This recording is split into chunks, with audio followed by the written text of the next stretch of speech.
YouTube, how the fuck you doing? Hey guys, Nadeshot. Today I'm bringing a brand new gameplay on the map Standoff. This is going to be a capture the flag game against the pro team Thrust, and that team is actually owned by Keemstar, a character on YouTube that you guys might be familiar with. He's the founder of the drama alert system that you might see on Twitter or YouTube. A pretty nice guy, but he gets a lot of bad rap for the things that he does. But either way, I respect him and his squad. They are all very good players. A lot of former teammates of mine, national champions, just a lot of good players in this game, pro players that you guys should know about in the next couple months if you follow the competitive scene.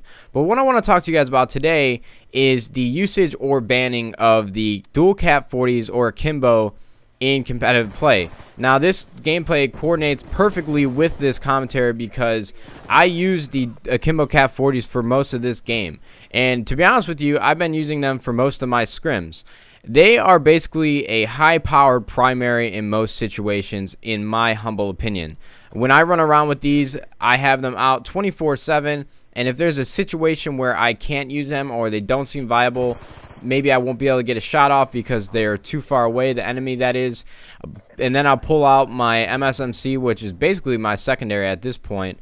But since I'm an objective player and I play very fast-paced and sneaky in a way, these guns come perfectly in hand for me just because they fit every single situation I'm in.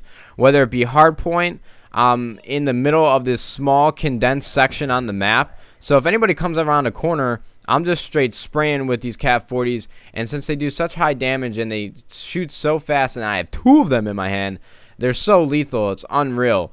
Also, with search and destroy, most of my strategies involve rushing and getting to an area very quickly so I can have complete map control at that time. A perfect situation for express search and destroy is on either offense or defense. If I rush straight into top control at the windows, I'll have the upper advantage with these guns just because unless somebody has a shotgun and they have that first shot on me, I'm most likely going to get the kill.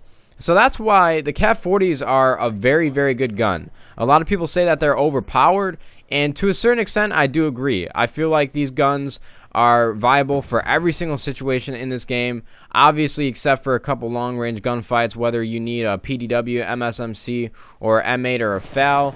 I do believe that these guns do need to be banned because they compromise the competitiveness of Call of Duty. Now, I know people will argue that a lot of different things in this game and that a lot of different things that we allow in our settings might compromise the basis of competitive COD itself, but I still believe that we can make minor adjustments to make this game as competitive as possible. I believe Black Ops 2, in my opinion, is one of my favorite Call of Duties of all time, especially with all the developer support that we have been getting from Treyarch. It has made the experience that much better, so we really need to show our support for this game because, to be honest with you, if we're not supporting the game competitively and if we're not supporting the game and putting it in a good spotlight or a good limelight, why would the fans or the supporters or the followers enjoy watching us play if we're bad-mouthing the game 24/7? And that's why I think a lot of pro players need to show a little restraint when they do talk about this game in a public eye. Sorry about that. You guys probably hear my iPhone timer going on in the background. My apologies for that.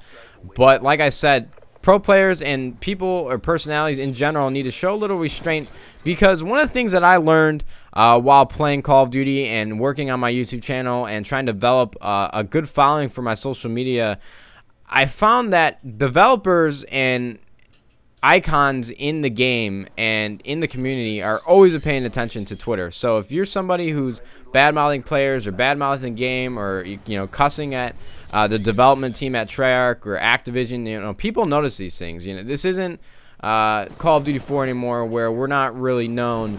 We are in an esports spotlight. We are trying to make this game a viable option for mainstream esports, and we really just need to show support for the entire game. I know guns like the FAL, the millimeter scanner, the attachment, the Akimbo Kap40s, I know they can be frustrating, and I know that a lot of you don't want to see these kinds of guns and these overpowered weapons in competitive play. But if you're going to make suggestions as to how you want the game to be played, present it in a well-mannered way. Show people that you can be mature. Show people that you can discuss these weapons and these concerns that you have with the game that you love in a well-mannered, professional way make a good discussion, create a thread. Just don't, you know, go balls to the wall like, hey, this sucks, we need to get rid of it, this game blows, what are you guys thinking? Just stuff like that. So like I said, to recap, I believe the Kap40s should be banned. That's my personal opinion. I believe they are overpowered, but either way, I'm going to go with the flow. I'm going to use whatever Treyarch or Activision tells me to use, and because I love Call of Duty and I love competitive. I appreciate you guys watching, and YouTube. We'll see you fudging later.